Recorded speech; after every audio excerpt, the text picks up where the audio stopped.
प्यारे दोस्तों, कहते हैं नफरत कभी नफरत से नहीं मिटती, बल्कि मोहब्बत ही उसे मिटाती है। आज की यह दास्तान ऐसी है जिसे सुनकर आप सोचने पर मजबूर हो जाओगे कि इंसानियत की असली तालीम क्या है। यह कहानी सिर्फ आपके दिल को छुएगी ही नहीं, बल्कि आपको आखिर तक बांधे रखेगी। इसलिए वीडियो को जरूर आखिर तक देखना, क्योंकि जिस मोड़ पर यह किस्सा पहुंचता है, वहां एक नफरत करने वाला इंसान पूरी तरह बदल जाता है। आखिर क्यों? मक्का की इस बुढ़िया ने हुजूर पाक सल्लल्लाहु अलैहि वसल्लम का चेहरा मुबारक देखने से इनकार कर दिया था। बुढ़िया हर रोज हुजूर पर धूल क्यों उड़ाती थी? उस दौर की बुतप्रस्ती का आलम क्या था? क्यों वो बुढ़िया अपना शहर छोड़कर चली गई? और फिर कैसे अल्लाह के रसूल सल्लल्लाहु अलैहि वसल्लम ने उसी बुढ़िया की मदद की? यहां तक कि जब उस औरत ने उन्हीं की शिकायत उन्हीं से कर डाली तो क्या हुआ? उसकी नाराजगी की असल वजह जानकर आपके रोंगटे खड़े हो जाएंगे। ये वाकया वाकई अनोखा और दिलचस्प है, जो अपने अंदर उस जमाने के हर लम्हे को समेटे हुए है। अरब की वीरान वादियों में उस वक्त एक अजीब सा शोर उठ खड़ा हुआ था। मक्का की गलियों, बाजारों और महफिलों में सिर्फ एक ही नाम गूंज रहा था, मोहम्मद सल्लल्लाहु अलैहि वसल्लम। वो मोहम्मद जिन्हें कल तक सादिक और अमीन कहा जाता था, आज वही शख्स यह ऐलान कर रहे थे, ला इलाहा इल्लल्लाह, अल्लाह के सिवा कोई माबूद नहीं। यह पैगाम सुनते ही जैसे सदियों पुरानी रस्मों और अंधे तस्सुब पर बिजली गिर गई। लोग जो पीढ़ियों से बुतों के आगे सजदे में झुकते थे, अचानक एक ऐसे पैगाम से दोचार हुए जिसमें साफ कहा गया, यह पत्थर है ना इबादत के लायक न मददगार। असली मददगार तो वही है जिसने इंसान को पैदा किया, जो रोजी देता है, जो मौत और जिंदगी का मालिक है। कुरैश के बड़े सरदार बेचैन हो उठे। अब्बू जहल, अब्बू लहब और उनके जैसे लोग आपस में बैठकर तरह तरह की साजिशें करने लगे। कोई कहता, यह मोहम्मद हमारे बाप दादाओं के दीन को झुठला रहा है। दूसरा बोलता, यह तो हमारे बुतों की तौहीन करता है। तीसरा ताना मारता, भला ऐसा भी हो सकता है कि खुदा नजर ना आए, कोई तस्वीर ना हो, कोई मूर्ति ना हो, और फिर भी लोग उसे माने। मक्का की गलियों में हर तरफ अजीब सी गुफ्तगू होने लगी। कोई महफिल ऐसी न थी जहां यह बात ना होती कि मोहम्मद सल्लल्लाहु अलैहि वसल्लम क्या कह रहे हैं और क्यों कह रहे हैं। नफरत का माहौल दिन ब दिन बढ़ता जा रहा था। लोग ताने कसते, मजाक उड़ाते, रास्ते रोकते, मगर दूसरी तरफ कुछ दिल ऐसे भी थे जो धीरे धीरे हक की तरफ झुकने लगे। जब लोगों ने रसूलुल्लाह सल्लल्लाहु अलैहि वसल्लम की बातें सुनी तो उनके दिलों में एक अजीब सी हलचल पैदा हो गई। वह सोचने लगे, यह शख्स तो कभी झूठ नहीं बोला, कभी धोखा नहीं दिया। अगर आज यह कह रहा है कि अल्लाह एक है तो यकीनन इसमें सच्चाई होगी। इसीलिए औरतों में सबसे पहले उम्मुल मोमिनीन हजरत खदीजा रजिल्लाहु ताला अन्हा ईमान लाई। मर्दों में सबसे पहले हजरत अब्बू बकर सिद्दीका रजिल्लाहु ताला अन्हु, बच्चों में हजरत अली रजिल्लाहु ताला अनु, और गलामों में सबसे पहले हजरत जद बिन हारिसा रजिल्लाहु ताला अनु ईमान लाए। यह शुरुआत छोटी थी, लेकिन इसमें सच्चाई की रोशनी थी। उधर मक्का के सरदारों की नफरत और सख्ती दिन ब दिन बढ़ रही थी। वह कभी बैठकर मशवरे करते, कभी नए इल्जाम गढ़ते। कोई कहता मोहम्मद जादूगर हैं, कोई कहता यह शायर हैं, अपनी बातों से लोगों को बुतों से हटा देते हैं। कोई कहता इन पर किसी का असर है, मगर जितनी कोशिशें वह करते उतनी ही तेजी से हुजूर सल्लल्लाहु अलैहि वसल्लम का पैगाम लोगों के दिलों तक पहुंचता जाता। यह वह वक्त था जब इस्लाम की दावत एक तरफ नफरत और तानों की आग में जल रही थी और दूसरी तरफ हक की तलाश में भटकते दिलों को ठंडक और सुकून दे रही थी। मक्का का हर कोना इस आवाज से गूंज रहा था, ला इलाहा इल्लल्लाह। कुछ चेहरे गुस्से से लाल थे, कुछ हैरत में गुम थे और कुछ आंखों में आंसू लिए कह रहे थे, यही तो सच्चा दीन है। लेकिन जितनी कोशिशें वह करते उतनी ही तेजी से हुजूर सल्लल्लाहु अलैहि वसल्लम का पैगाम लोगों के दिलों तक पहुंचता जाता। उस दौर का मंजर बड़ा दर्दनाक था। मक्का की औरतें अपने दिल की तन्हाई और मुश्किलों का इलाज इन बुतों के आगे तलाश करती। कोई लात के सामने हाथ फैलाकर कहती, ऐ लात मुझे बेटा दे दे, मेरे शौहर को बेटियां पसंद नहीं, कोई मनात के पांव पकड़कर रो पड़ती, मैं तुझे रोज खजूर पेश करूंगी, बस मेरे घर की तंगी दूर कर दे। कोई हुबल के सामने आह भरकर कहती, मेरे बीमार बच्चे को शिफा दे दे। मगर यह बुत जो सिर्फ पत्थर के टुकड़े थे, ना किसी की आह सुनते थे, ना किसी की पुकार का जवाब देते थे।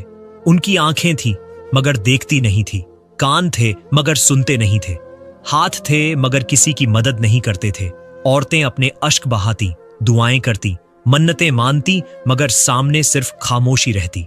इधर जब रहमतुल आलमीन सल्लल्लाहु अलैहि वसल्लम ने उन्हें तौहीद की तरफ बुलाया और कहा, इन बुतों का कोई वजूद नहीं, असली मालिक वही अल्लाह है जो तुम्हें पैदा करता है, रोजी देता है और तुम्हारी दुआ सुनता है, तो औरतों का बड़ा हिस्सा बेचैन हो उठा। उन्हें लगा कि मोहम्मद सल्लल्लाहु अलैहि वसल्लम उनकी पसंदीदा रस्मों और बुतों से दूर करना चाहते हैं। लिहाजा बहुत सी औरतों के दिलों में आपके खिलाफ नफरत भर दी गई, मगर हक की रोशनी फैल रही थी।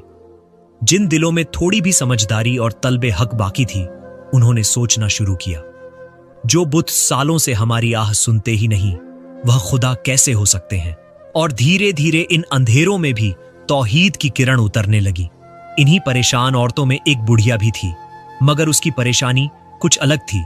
यह बुजुर्ग औरत उम्र के उस मोड़ पर थी जहां इंसान की सोच आमतौर पर नरम हो जाती है, लेकिन उसके दिल में नफरत और दुश्मनी का जहर भरा हुआ था।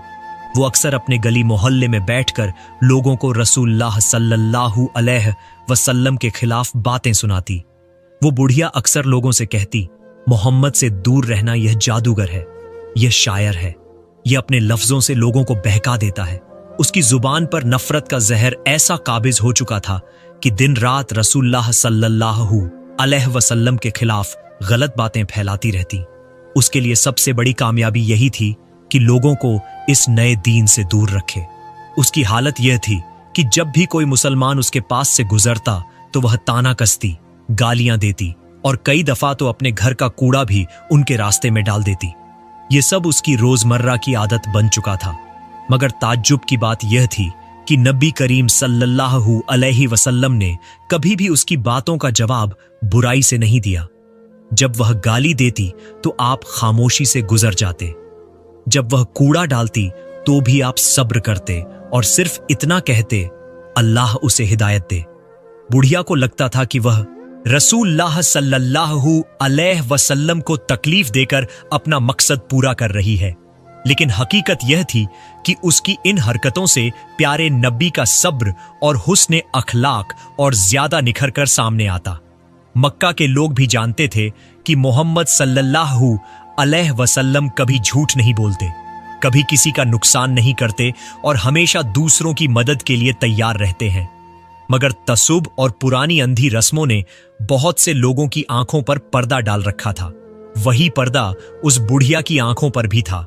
वह अक्सर अपने घर में बैठकर सोचती, क्या सचमुच मोहम्मद नबी है? नहीं, ऐसा नहीं हो सकता। लेकिन जब देखती कि उसके आसपास के लोग धीरे धीरे मुसलमान होते जा रहे हैं और अल्लाह की तौहीद का इकरार कर रहे हैं, तो उसका दिल बेचैन हो उठता।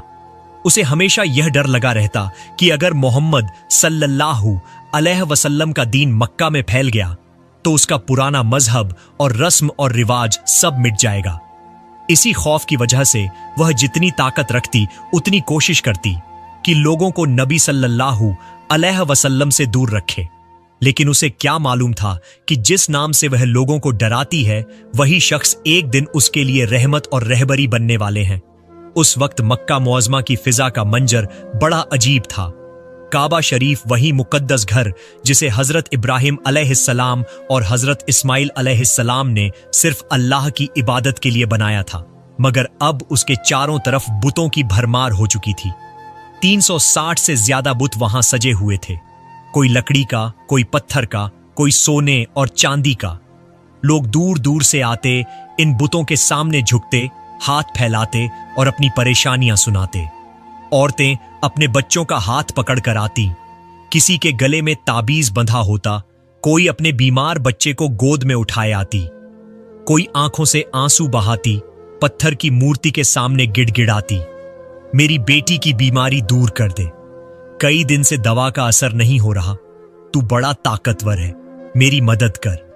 पास खड़ी दूसरी औरत झुककर कहती, ए मनात, मेरे शौहर के कारोबार में बरकत डाल, रोजाना घाटा हो रहा है, बच्चों का पेट पालना मुश्किल हो गया है। मर्द भी अपनी परेशानियां इन्हीं बुतों के आगे बयान करते।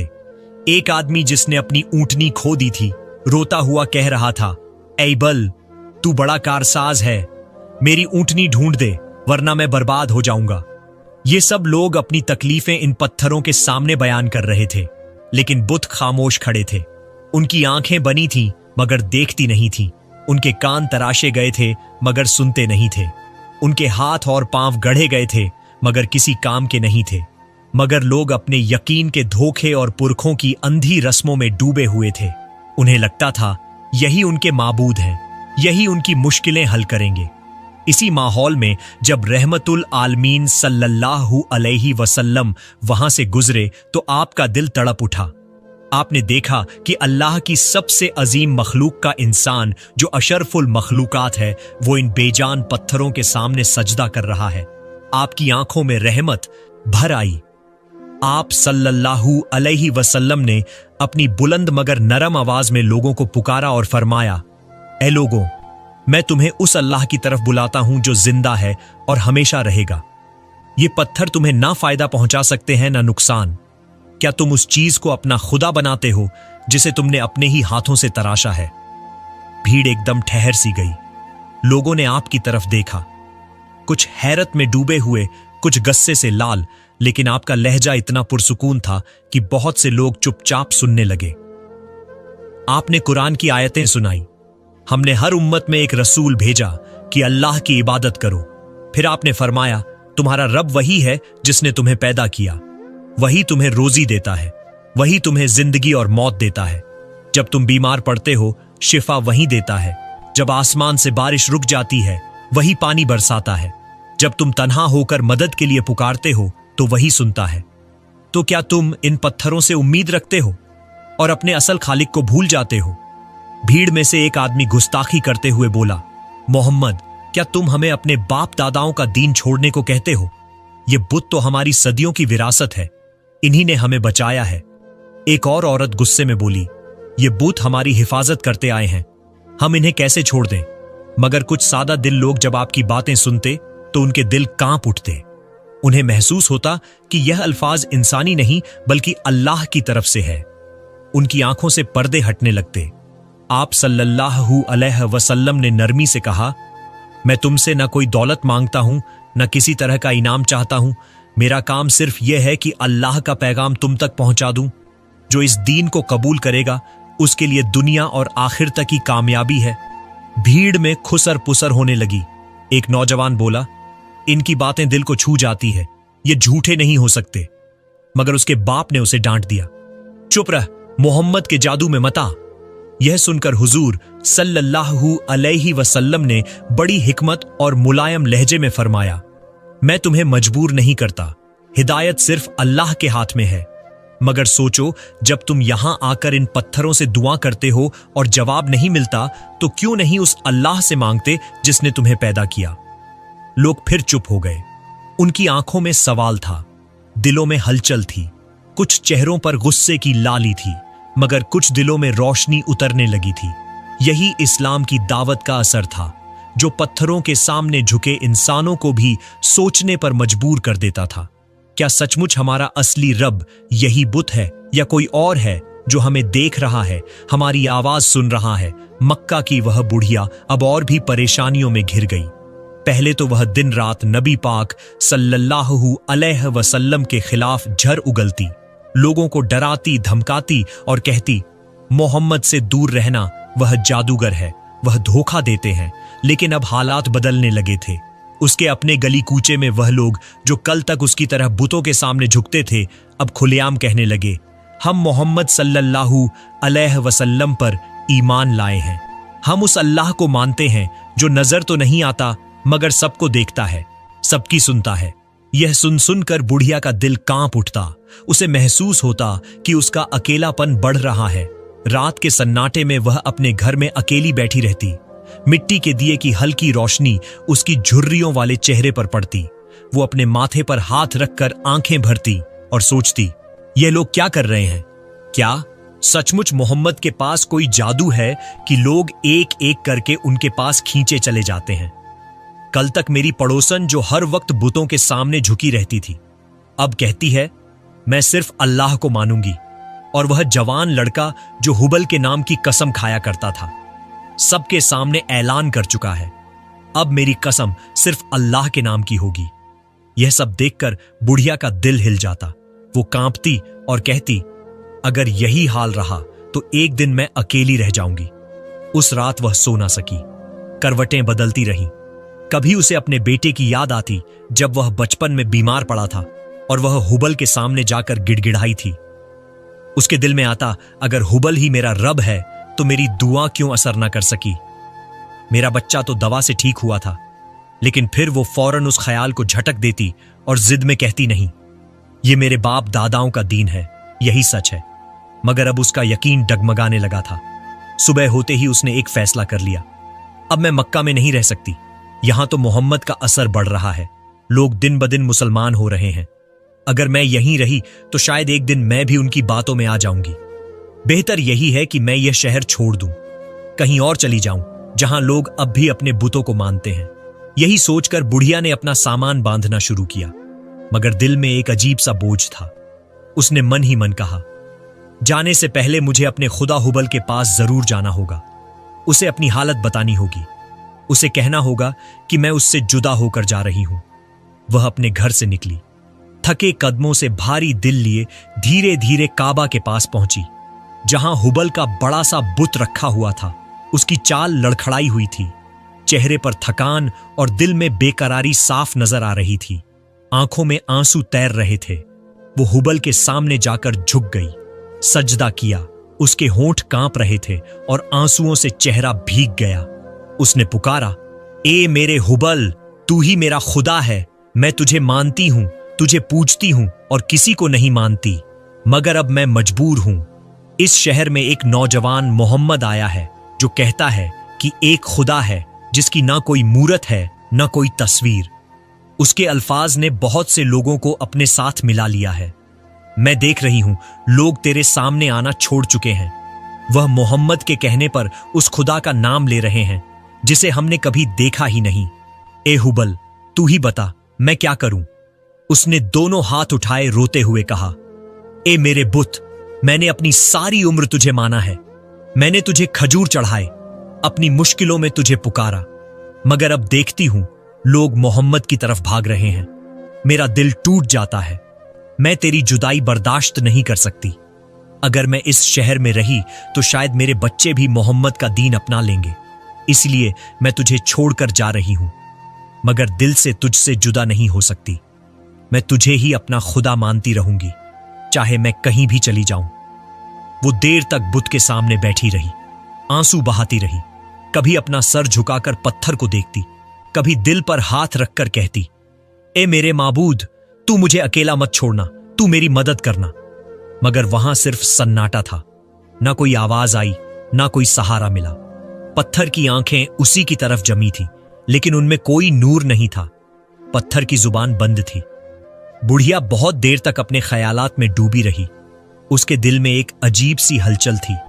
एक तरफ उसका पुराना यकीन, उसकी आदतें, उसके बाप दादाओं की विरासत, और दूसरी तरफ वो बेचैनी जो मोहम्मद सल्लल्लाहु अलैहि वसल्लम के अल्फाज उसके कानों तक पहुंचाकर उसके दिल को हिला चुके थे। वह समझ नहीं पा रही थी कि सच्चाई कहां है, मगर आखिर उसने खुद को तसल्ली दी, नहीं, मैं वही मानूंगी जो अब तक मानती आई हूं। मोहम्मद चाहे जितने लोगों को अपने साथ कर ले, मगर मैं तुझसे वफादार रहूंगी। आखिरकार वह उठी, अपने आंसू पूछे और थके कदमों से वापस अपने घर लौट गई। लेकिन उसके दिल की बेचैनी अब भी बाकी थी। उसने पक्का कर लिया था कि वह मक्का छोड़ देगी। उसे लगता था कि यह शहर अब उसके लिए नहीं रहा। यहां मोहम्मद का असर बढ़ रहा था और उसके बुत कमजोर हो रहे थे, और वह यह मंजर अब और नहीं देख सकती थी। मक्का उस द्वार में सिर्फ एक शहर नहीं था, बल्कि अरब का सबसे बड़ा मजहबी और कारोबारी मरकज था। काबा शरीफ के चारों तरफ 360 से ज्यादा बुत रखे गए थे, और हर कबीला अपने बुत को वहां मौजूद देखकर फक्र महसूस करता था। यही वजह थी कि साल के अलग अलग दिनों में छोटे बड़े बाजार लगते। दूर दराज से लोग आते। यह सिर्फ इबादत का मंजर नहीं होता, बल्कि तिजारत का भी बड़ा मौका बन जाता। सुबह का वक्त था। मस्जिद ए हरम के पास का मैदान शोर शराबे से गूंज रहा था। दूर दराज से आने वाले काफिले अपने ऊंट, बकरियां और सामान लेकर पहुंच चुके थे। बाजार सज चुका था। कपड़ों की दुकानों पर रंग बिरंगे कपड़े लटक रहे थे। इत्र बेचने वाले शीशियां खोलकर राहगीरों को सूंघा रहे थे। अनाज और खजूर की बोरियां ऊंटों से उतारी जा रही थीं। छोटे छोटे बच्चे पानी के मटके बेच रहे थे और औरतें ताजा पकाया हुआ खाना लाई थीं। भीड़ में एक खास चहल पहल थी। लोग काबा की तरफ जाते और अपने साथ खजूर, तेल, दूध और कभी कभी जानवर लेकर जाते। ये सब बुतों की नजर किया जाता। बाहर से आने वाले जाहिरीन अपनी जेब से पैसे खर्च करते और मक्का वाले दुकानदार दिल ही दिल में यही सोचते, जितने ज्यादा लोग आएंगे उतनी ज्यादा हमारी कमाई होगी। एक दुकानदार जो हुबल के सामने चढ़ाने के लिए छोटी छोटी मूर्तियां और तावीज बेचता था, अपने दोस्त से कह रहा था, भाई, अगर यह मोहम्मद अपनी बातें फैलाने में कामयाब हो गए तो हमारा कारोबार ठप हो जाएगा। लोग अगर कहने लगे कि कोई बुत नहीं है तो यह खजूर, यह तावीज, यह तेल किसे बेचेंगे? उसका दोस्त हंसकर बोला, अरे, लोगों के दिल से बुतों का नाम कौन निकाल सकता है? यह रस्में बहुत पुरानी है। मोहम्मद अकेले क्या कर लेंगे? मक्का के लोग कभी भी इनके बहकावे में नहीं आएंगे और हमारा कारोबार कभी ठप नहीं होगा। पहला दुकानदार कुछ सोचते हुए बोला, अरे भाई, लेकिन कुछ लोग तो मोहम्मद की बातों में आकर उस नजर ना आने वाले अल्लाह को मान रहे हैं। सुना है, उसके दीन में ज्यादा आसानियां हैं। यह सुनकर दूसरा दुकानदार गुस्से से गिर जा। चुप रह, वरना तुझे यही गाड़ दूंगा अगर तूने मेरे सामने मोहम्मद या उसके दीन की तारीफ की। पहला शख्स डर गया, चुप हो गया और वापस अपना सामान बेचने लगा। मगर उसके दिल में कहीं ना कहीं मुस्तफा करीम सल्लल्लाहु अलैहि वसल्लम की प्यारी बातों का असर उतर चुका था। उधर बाजार में औरतें भी खरीदारी कर रही थीं। एक औरत ने अपने बेटे का हाथ पकड़कर कहा, चलो हुबल के लिए अच्छा सा इत्र खरीदते हैं। मासूम बच्चा सीधा साधा बोला, अम्मी, मोहम्मद कहते हैं कि यह बुत कुछ नहीं कर सकते। औरत ने फौरन झिड़कते हुए कहा, चुप कर, ऐसी बातें मत कर, वरना लोग हमें बुरा कहेंगे। हमारा सब कुछ हुबल ही है। अगर वह नाराज हो गया तो हम पर मुसीबत आ जाएगी। इधर उस बुढ़िया का हाल कुछ अजब सा था। उसके दिल में तसल्ली थी कि उसने हुबल के आगे रो रो कर अपनी बात रख दी है। वह बार बार सोचती, अब मेरा खुदा हुबल मोहम्मद और उनके साथियों को मिटा देगा। महाज अल्लाह उनकी दावत को दबा देगा। उन पर आसमान से बिजली गिराएगा, कोई आफत आएगी और सब खत्म हो जाएगा। उसके लिए यह ख्याल जैसे एक मरहम था। हर बार जब उसे खबर मिलती कि मोहम्मद सल्लल्लाहु अलैहि वसल्लम की बातों से लोग मुतासिर हो रहे हैं, तो उसका दिल डर से कांप उठता, मगर फौरन अपने गुमान से तसल्ली कर लेती, नहीं, हुबल है ना, मेरा खुदा है, वो जरूर उनकी राह रोक देगा। बुढ़िया के दिल में नफरत का जहर भरा था और उस नफरत को उसने अपने बुत के हवाले कर दिया था। उसके लिए मोहम्मद सल्लल्लाहु अलैहि वसल्लम का पैगाम अजनबी और खतरनाक लगता था, जबकि उसके टूटे हुए यकीन का सहारा वही बुत बने हुए थे। उसे यह मालूम ना था कि पत्थर के बुत किसी का कुछ नहीं बिगाड़ सकते। असल हक्का का सूरज तो अब उभर चुका था और उसकी रोशनी को कोई पर्दा छुपा नहीं सकता। इधर मस्जिद हरम के साए में लोग बुतों के सामने लंबी लंबी कतारों में खड़े थे। कोई बकरा चढ़ा रहा था, कोई खजूर और दूध रख रहा था, तो कोई अपने हाथों से पत्थर पर तेल मल रहा था।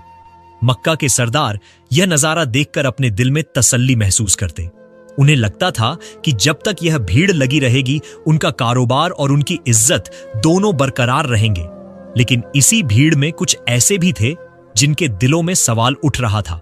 एक नौजवान अपने दोस्त से धीरे से कह रहा था, क्या तुझे नहीं लगता कि यह पत्थर हमें कभी जवाब नहीं देते? हम सालों से इनके सामने झुकते हैं, मगर हमारी मुश्किलें वहीं की वहीं हैं। उसका दोस्त बोला, यह सब हमारे पुरखों की रस्में हैं, इन्हें छोड़ना आसान नहीं। नौजवान ने धीमे लहजे में कहा, कल मैंने मोहम्मद की बातें सुनी। वह कहते हैं कि एक अल्लाह है जो नजर तो नहीं आता, मगर वही सब कुछ करता है। उनके अल्फाज मेरे दिल में उतर गए। उसका दोस्त घबरा कर बोला, बस कर, लोग सुन लेंगे तो तुझे पत्थरों से मार डालेंगे। दूसरी तरफ दुकानदारों की आंखों में सिर्फ मुनाफा था। एक आदमी जो दूर से आया था, उसने अपने बेटे की शादी के लिए मनात के आगे चढ़ावा रखा। दुकानदार ने उसके कान में कहा, अगर और चीजें खरीदोगे और चढ़ाओगे तो तुम्हारी दुआ जल्दी पूरी होगी। वह शख्स और भी सामान खरीद लाया।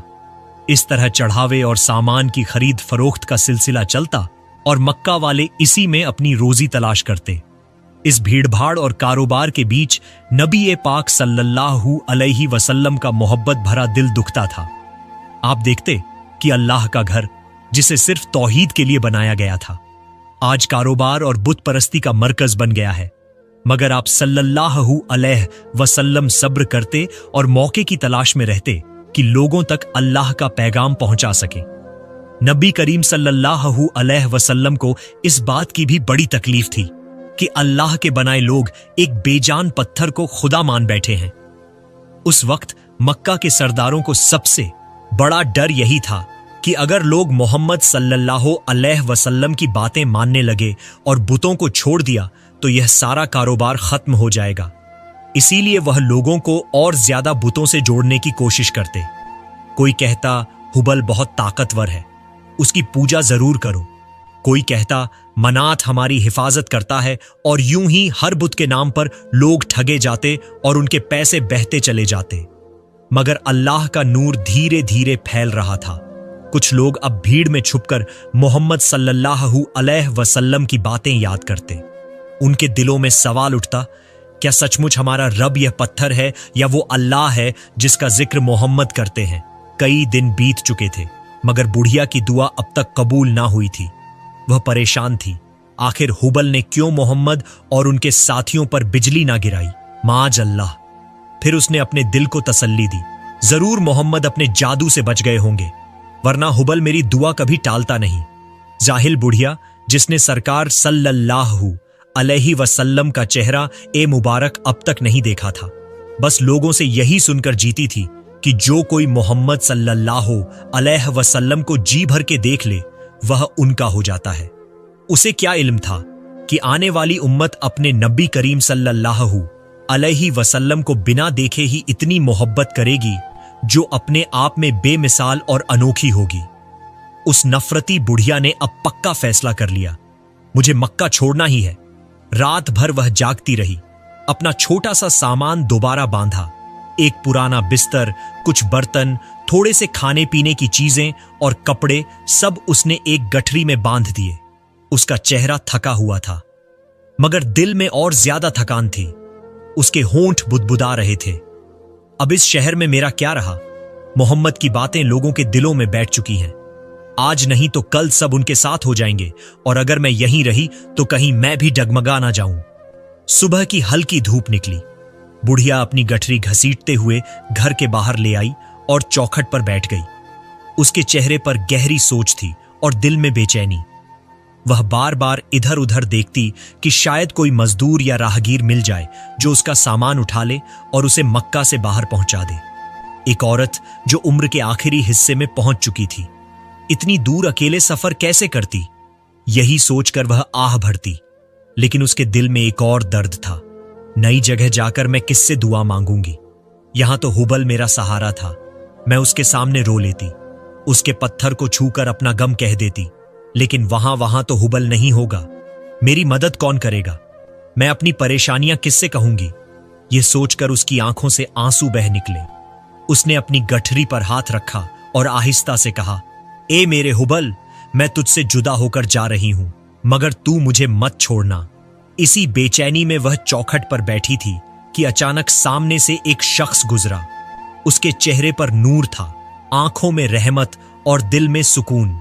यह और कोई नहीं बल्कि सरवर कायनात इमामुल अंबिया सरदार अंबिया अशरफ उल अंबिया अहमद मुस्तफ़ा मोहम्मद मुस्तफ़ा रहमत आलम नबीए आखिर जमा हुजूर सल्लल्लाहु अलैहि वसल्लम जलवा फरोज थे। वो नूरानी चेहरा, वही शफकत वाला दिल, वही सच्चाई से लबरेज जुबान। मगर बुढ़िया उन्हें पहचानती न थी। हुजूर सल्लल्लाहु अलैहि वसल्लम ने अपनी नरम और पुरसुकून आवाज में पूछा, अम्मा, मां तुम यहां बैठी हो, कहीं जाना है आपको? ये सामान कहां ले जाना है? बुढ़िया ने थकी हुई निगाह से ऊपर देखा। एक पल के लिए वो इस चांद से खूबसूरत रोशन चेहरे को देखकर गुम हो गई। सुभान अल्लाह उसके दिल से निकला। फिर सर झटक कर बोली, बेटा, मैं मक्का छोड़कर जाना चाहती हूं। यहां अब मेरा जी नहीं लगता। बस क्या कहूं, मुझे मोहम्मद और उनके साथियों से दूर जाना है। हुजूर सल्लल्लाहु अलैहि वसल्लम खामोशी से सुनते रहे। बुढ़िया कुछ लम्हे ठहर कर बोली, मगर मेरा सामान उठाने वाला कोई मजदूर नहीं मिला। हुजूर सल्लल्लाहु अलैहि वसल्लम ने मुस्कुराकर फरमाया, अगर तुम चाहो तो मैं तुम्हारा सामान उठा लूं। बुढ़िया हैरान होकर पूछने लगी, क्या तुम मजदूर हो? आप सल्लल्लाहु अलैहि वसल्लम ने नरमी से जवाब दिया, हां, मैं तुम्हारी मदद कर दूंगा। तुम्हारा बोझ उठाना ही मेरा काम है। बुढ़िया ने थोड़ी देर उन्हें गौर से देखा। चेहरे पर सच्चाई, आंखों में शफकत, मगर उसने पहचाना नहीं कि यह वही मोहम्मद सल्लल्लाहु अलैहि वसल्लम है जिनसे वह हमेशा नफरत जताती आई थी। उसने सोचा, अगर यह मजदूर है तो कितना नेक और शरीफ है कि बिना कुछ मांगे मेरा सामान उठाने को तैयार है। हुजूर सल्लल्लाहु अलैहि वसल्लम ने बिना किसी झिझक के उसकी गठरी उठाई और अपने सर पर रख ली। बुढ़िया चुपचाप उठी और चलने लगी। रास्ता लंबा था, उसके कदम थके से थे, लेकिन हुजूर सल्लल्लाहु अलैहि वसल्लम सब्र और मोहब्बत से उसके साथ साथ चल रहे थे। यह रूहानी मंजर कुछ ऐसा था जैसे नफरत के बाजार में मोहब्बत की दुकान मेरे नबी के दम से आबाद हो गई हो। सुभान अल्लाह। बुढ़िया बार बार हुजूर के चेहरे मुबारक को देखती और दिल ही दिल में सोचती, कितना हसीन है यह नौजवान। जो सच्चाई और ईमानदारी इसके दिल में है, वही इसकी आंखों में भी झलकती है। भला आज तक ऐसा नौजवान मैंने कभी ना देखा। हुजूर सल्लल्लाहु अलैहि वसल्लम खामोश थे। आखिरकार बुढ़िया से रहा ना गया।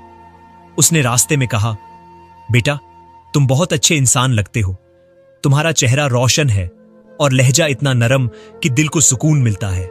मगर सुनो, मैं तुम्हें एक नसीहत देना चाहती हूं। उसकी आवाज में नफरत और डर मिला हुआ था। इस शहर में एक नौजवान है, उसका नाम मोहम्मद है। वह लोगों को बहकाता है और कहता है कि एक ही खुदा है जिसकी कोई मूरत नहीं, कोई तस्वीर नहीं। भला तुम ही बताओ, मैं हुबल को कैसे खुदा ना मानूं? मैंने दर्द और तन्हाई में उसी को पुकारा है। वही मेरा सहारा है और यह मोहम्मद उनकी बातें अजीब है। वो ऐसे खुदा की बात करता है जो दिखाई ही ना दे। बुढ़िया ने गहरी सांस ली और कहा, मैं परेशान हो गई थी, इसीलिए मैंने मक्का ही छोड़ दिया। मगर हुबल को छोड़ना आसान ना था। उसकी आंखों में आंसू भर आए। तुम्हें पता है बेटा, लोग उसकी बातें मान भी रहे हैं और हमारे बुतों से दूर जा रहे हैं। मेरी पड़ोसन जो कल तक हुबल को खजूर चढ़ाए बिना खाना ना खाती थी, अब उसकी तरफ देखती तक नहीं। इसलिए मैंने अब तक मोहम्मद का चेहरा भी नहीं देखा। बस उन पर मिट्टी और कंकड़ फेंकती रही, इस डर से कि कहीं मैं उनके जादू में ना आ जाऊं।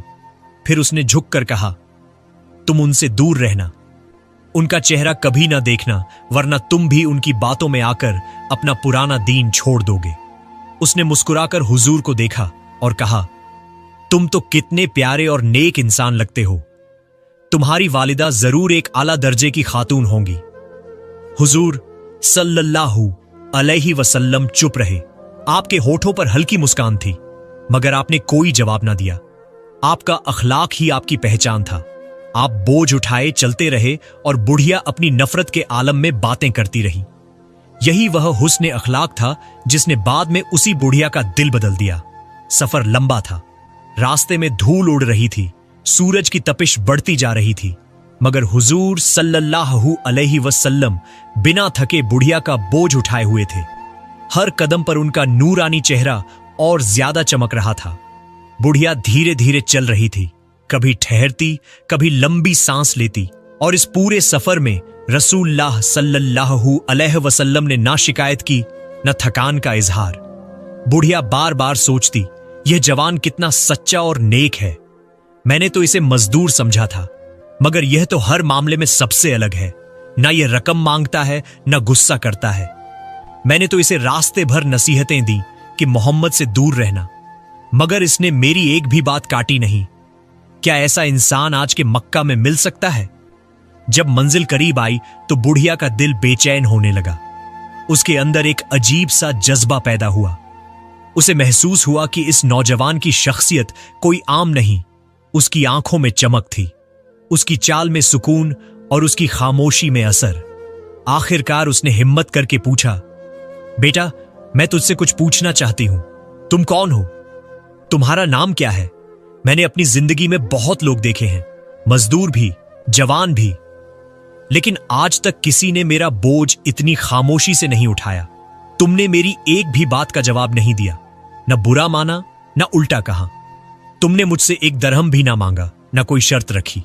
तुम्हारी खामोशी, तुम्हारा अखलाक, तुम्हारा सब्र, यह सब देखकर मैं सोचने लगी हूं कि तुम कौन हो। बताओ, तुम्हारा नाम क्या है? रसूलुल्लाह सल्लल्लाहु अलैहि वसल्लम, जिनके लब्बों पर हमेशा सच्चाई और रहमत होती थी, रुक गए। उन्होंने बुढ़िया की तरफ देखा और बड़ी नरमी से मुस्कुराते हुए फरमाया, अम्मा, मैं वही हूं जिसका नाम तुमने पूरे रास्ते लिया। मैं ही मोहम्मद हूं, मैं अल्लाह का रसूल हूं। यह सुनते ही बुढ़िया भौचक की रह गई। उसका चेहरा जर्द हो गया, सांसें भारी होने लगी। उसने घुटरी को जमीन पर गिरा दिया और अचानक जोर से चीख पड़ी, तुम ही मोहम्मद हो, वो मोहम्मद जिनसे मैं नफरत करती थी, जिनके बारे में मैं लोगों को आगाह करती थी। मैंने तो तुम्हारे खिलाफ पूरी जिंदगी बातें की और तुम ही मेरा बोझ उठाकर यहां तक लाए। उसकी आंखों से आंसू बह निकले, होंठ कांप रहे थे, आवाज भर आई थी। उसने दोनों हाथ सिर पर रख लिए और रोते हुए कहने लगी, हाय, मैंने क्या किया? मैं किसको झूठा कहती रही, किसको जादूगर समझती रही, और आज मैंने अपनी आंखों से देखा कि असली सच्चा कौन है। उसकी आवाज कांप रही थी, मगर दिल यकीन से भर रहा था। अगर तुम मोहम्मद हो तो फिर यकीनन तुम्हारा दीन ही हका है। तुम्हारे अखलाका ने मेरी आंखें खोल दी।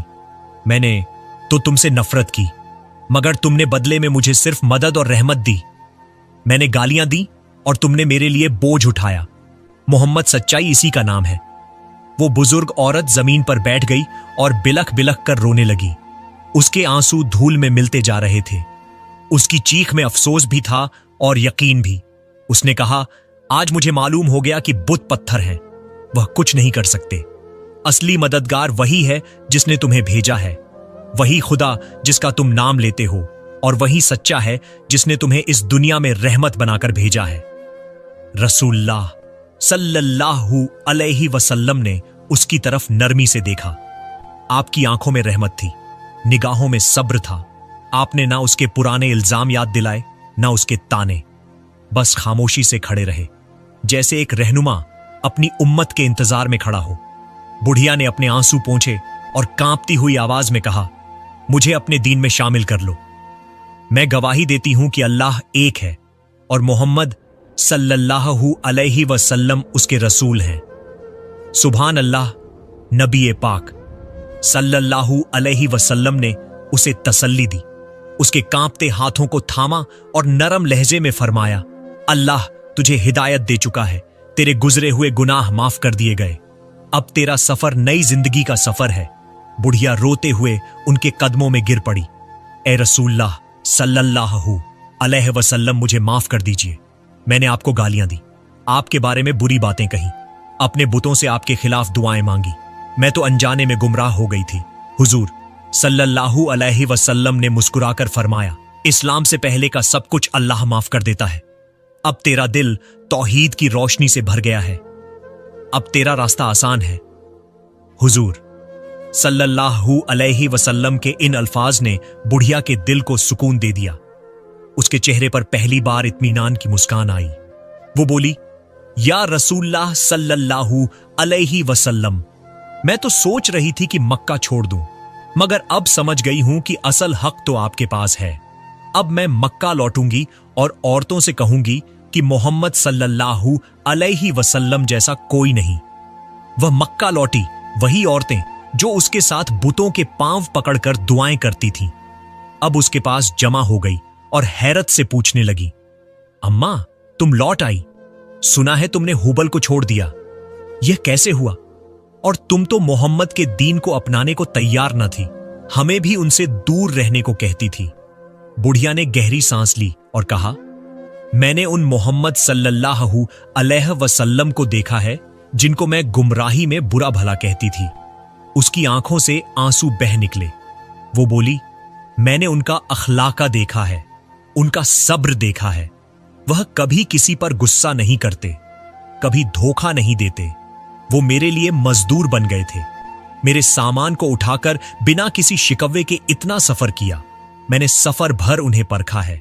अगर कोई सच्चा है तो वही है, और मैं गवाही देती हूं कि अल्लाह एक है और मोहम्मद सल्लल्लाहु अलैहि वसल्लम उसके रसूल हैं। औरतें हैरान रह गईं। कोई कहती, अम्मा तुम सच बोल रही हो। बुढ़िया जवाब देती, हां मैं झूठ नहीं कहती, अगर तुम चाहो तो जाकर देख लो। वो किसी मजदूर की तरह सामान उठाते हैं, बुजुर्गों के पास बैठते हैं, बच्चों से मोहब्बत करते हैं, दुश्मनों को माफ कर देते हैं। क्या ऐसा शख्स झूठा हो सकता है? सब औरतों ने एक आवाज में कहा, नहीं, हम उन पर ईमान लाते हैं। दूसरी तरफ हुजूर सल्लल्लाहु अलैहि वसल्लम मक्का वालों के दिलों में अल्लाह की मोहब्बत डाल रहे थे। इस नए दीन को लेकर उस द्वार के सरदार सबसे ज्यादा परेशान थे। वो किसी ना किसी तरह हुजूर पाक सल्लल्लाहु अलैहि वसल्लम को रोकने की साजिशें रचाते, मगर अल्लाह के महबूब के साथ उनके हर कदम पर अल्लाह खुद मौजूद था। भला इस्लाम का परचम कैसे ना बुलंद होता। धीरे धीरे मक्का की दूसरी औरतों के दिलों में भी हलचल मच गई। अब वह बुढ़िया जो कल तक उबल से मोहम्मद सल्लल्लाहु अलैहि वसल्लम के खिलाफ दुआएं मांगती थी, हर गली हर चौपाल में कहती, मुझे मोहम्मद सल्लल्लाहु अलैहि वसल्लम से नफरत थी, लेकिन उनकी रहमत ने मेरे दिल को जीत लिया। वो रहमतुलिल आलमीन है। ऐ लोगों, तुम भी उनके साथ हो जाओ, इसी में भलाई है। तुम भी अपनी आंखों से देखो और सोचो, क्या पत्थर के बुत तुम्हारी दुआएं सुनते हैं, या वो अल्लाह जो जिंदा है, जो देखता है, जो सुनता है? अब बुढ़िया की आंखों में नफरत की जगह मोहब्बत और रोशनी थी। वो जहां जाती औरतों को हक की तरफ बुलाती, उसका क्लब अब तौहीद की गवाही से भर चुका था। सुभान अल्लाह। दोस्तों, आपने देखा कि कैसे मक्का की वो बुढ़िया जो हर रोज हमारे प्यारे नबी मोहम्मद सल्लल्लाहु अलैहि वसल्लम पर कूड़ा फेंकती थी, जब बीमार हुई तो खुद वही नबी उसके दरवाजे पर खड़े होकर हाल पूछने पहुंचे। नफरत के जवाब में मोहब्बत और जुल्म के जवाब में रहमत, यही है इस्लाम का असली पैगाम। और उसी दिन उस बुढ़िया के दिल का अंधेरा मिट गया और उसने ईमान कबूल कर लिया। यह वाकया हमें यही सिखाता है कि नफरत कितनी भी बड़ी क्यों ना हो, मोहब्बत और इंसानियत हमेशा जीतती है। अगर आपको यह वाकया अच्छा लगा हो तो इस वीडियो को दिल से लाइक कीजिए, चैनल को सब्सक्राइब कीजिए और बेल आइकन दबाना मत भूलिए, ताकि अगले वाकयात आप तक सबसे पहले पहुंचें। और अगर आप भी हमारे प्यारे नबी मोहम्मद सल्लल्लाहु अलैहि वसल्लम से मोहब्बत करते हैं तो नीचे कमेंट में जरूर लिखिए, आई लव मोहम्मद। फिर मिलते हैं अगले वीडियो में। तब तक अपना ख्याल रखिए और अल्लाह ताला आप सब पर रहमत नाजिल फरमाए। अस्सलामु अलैकुम व रहमतुल्लाह व बरकातुहू।